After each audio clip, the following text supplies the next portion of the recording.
Money laundering case ప్రత్యేక court పరిశీలనలో ఉన్న సమయంలో నిందితుడిని ఎన్ఫోర్స్మెంట్ డైరెక్టరేట్ అరెస్ట్ చేయరాదని చెప్పింది సుప్రీంకోర్టు. పీఎంఎల్ఏలోని సెక్షన్ 19 ఇచ్చిన అధికారాన్ని ఆ సందర్భంలో అధికారులు చెలాయించలేరని స్పష్టం చేసింది.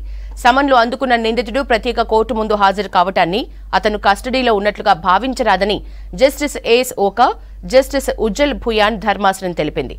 నిందితుడిని కస్టడీలోకి తీసుకోవాల్సిన అవసరం ఉందని ఈడీ భావించినట్లయితే అందుకు కోర్టు అనుమతి పొందాలన్నారు న్యాయమూర్తులు. సమన్లలో భాగంగా కోర్టు ముందు హాజరైన నిందితుడు బెయిల్ కోసం దరఖాస్తు చేసుకోవాల్సిన అవసరం లేదని వివరించింది. పీఎంఎల్ఏ సెక్షన్ 45లోని 2 నిబంధనలు ఈ సందర్భంలో వర్తించవంటూ సుప్రీంకోర్టు ధర్మాసనం తీర్పు చెప్పింది.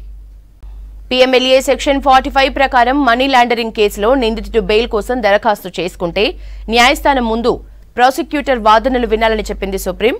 నిందితుడు తప్పు చేయలేదని, విడుదల చేసిన అటువంటి నేరానికి పాల్పడే అవకాశం లేదని భావించినట్లయితే కోర్టు బెయిల్ మంజూరు చేయొచ్చంది.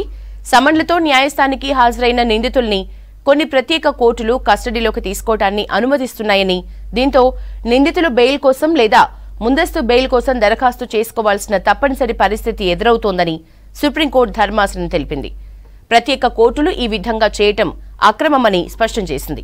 ఆ నిందితుడిని కస్టడీలోకి తీసుకోవాలని ఈడీ భావించినట్లయితే ప్రత్యేక కోర్టు అనుమతి పొందాలని ధర్మాసనం తెలిపింది. మనీ లాండరింగ్ కేసులో లోతైన దర్యాప్తు కోసం అవసరమైతే నిందితునిగా చేర్చని వ్యక్తిని కూడా ఈడీ అరెస్ట్ చేయొచ్చని స్పష్టం చేసింది సుప్రీం.